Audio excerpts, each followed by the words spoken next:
Our intention as we designed a Service Connect model was to ensure that we could provide services at the county level that made a difference to a community. We really thought about what would any person need coming to a community where maybe they had never lived or hadn't lived in a very long time, and we landed on food, shelter, employment assistance, a safe place to stay, assistance reconnecting with their families or friends, access to transportation assistance. The structure that existed had those services available, but in different places throughout the county. But there clearly were no services that were designed where the person returning to their community fresh from incarceration would be prioritized and directly connected to the things that they would need to be successful. We also knew that the best model for that would be to create a space, which is how Service Connect and being Service Connect in this building, where probation is also located, came about. We were very lucky in that we began planning at the earliest stages. We put together a work group between the health system, the Human Services Agency, and the probation department. And we got together, we had meetings about what our different roles were going to be and discussed how we were going to approach the supervision of these offenders that we're getting. What would be their first connection when they return to their community? We identified probation as that first point of contact. We recognized that the next point of contact after they met with their probation officer would be a connection to human services and health services to ensure that they could access the supports that we could provide. The first day I got out of San Quentin, my thoughts were, I needed a job. I needed training. I needed some place where I can connect it that can provide service to meet these needs. It was a blessing. Service Connect, if it wasn't, here, or where the services weren't here, I would have had to resort back to my old behavior. The number one thing that causes recidivism is lack of support. By the time a lot of folk are released, they don't have a place to go to, and so then that, not only the lack of support, but not having a home or not having the services that you could take advantage of to get things, to get on your feet. The Service Connect model was designed to reduce recidivism. It actually comes in 3 phases: getting ready while you're in custody, coming home, and staying home. And all those 3 are very significant, different stages. And when people are out for a while, they get back to the environments that they were in. Those may be places that they shouldn't be in. So we try to help them with housing. Person, places, and things usually drive you back into custody if you're not engaged in a different mindset. We're first advised that we're going to be getting a new supervisee. We will contact that person, or they will contact us, and we will conduct an initial assessment.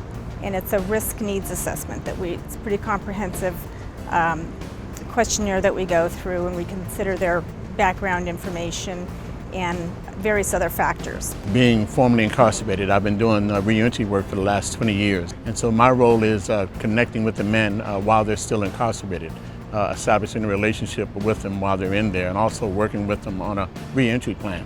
So by the time that they are released from incarceration, we have something in place that they can start working on from day one. The first 8 hours out, the first 24 hours out, and the first week out. We have them write that out, and that happens while a person's in custody. Then within 30 days of release, Service Connect staff meet the folks that are coming out. And this is really important because they create this relationship, and that relationship is going to follow them as they come out.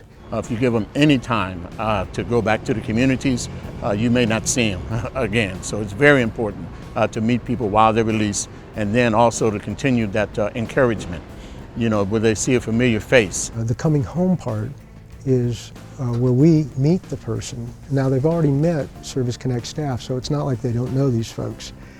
And we walk them from custody over to probation, which is very important because that's the first time that they report. And when they report, we're trying to build skills in that, probation isn't your enemy. In fact, they're going to help you get through this. And then in the support groups, we can talk about different issues, whether they're family issues, job-related issues, health issues, just relationship issues or what have you. And then we have what we call a moral recognition therapy class. And what that is doing is changing that criminal thinking and behavior. And then just getting a bus ticket. Being that they changed the law, you release from the county jail, so you don't have any money. So just being able to come in there and get a bus ticket, to get a food voucher, to get a clothing voucher, to get a motel voucher if you don't have a place to stay, and then just to be get some mental health help or encouragement, or even to be enrolled in a drug program. So you have all these services right in one location, a central location. Made a big difference, because before then, I was the kind of person, I want to do it on my own. Where have they got me? I need help. First time in my life, I said that when I got out this time. I need help. I don't know how to do this. So Service Connect has helped me in them ways. We already know what they need, so we're able to provide that. And sometimes those needs change, and so that's when they meet with HSA staff who provide emergency services. And that can be food, shelter, clothing, and start looking at jobs and things of that nature. They connected me right straight up what you need. You know, you need a place to stay. It was like, you know, I was like, I have a place to stay. I need help with trying to get my license. Hook me up with the right connection, who to hook up with, start the ball rolling. These services are voluntary, so we really have to do some really strong social marketing, get these people very interested in the services, and be able to provide and be useful to them in a very quick period of time. So that's why this warm handoff is a really significant factor. You know, once you get out, then you have to have productive use of time, you have to get engaged in some services, and you have to have a relationship with somebody that can support you throughout. And that's something that we've engineered into the models. And I'm a driver, I do catering.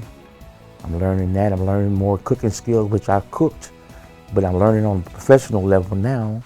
So by getting connected with the right sources, I'm able to live a positive life. And it has been helping me to stay out of jail.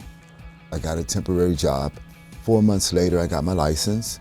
I'm sharing an apartment in Belmont now. And I just got another job yesterday.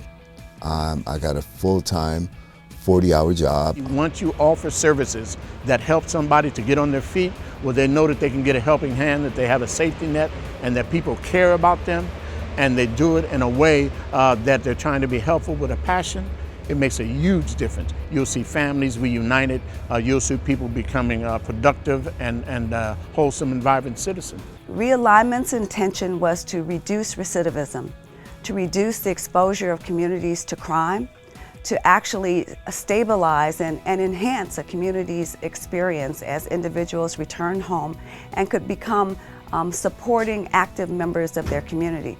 And we know that Service Connect, that our graduates are doing that.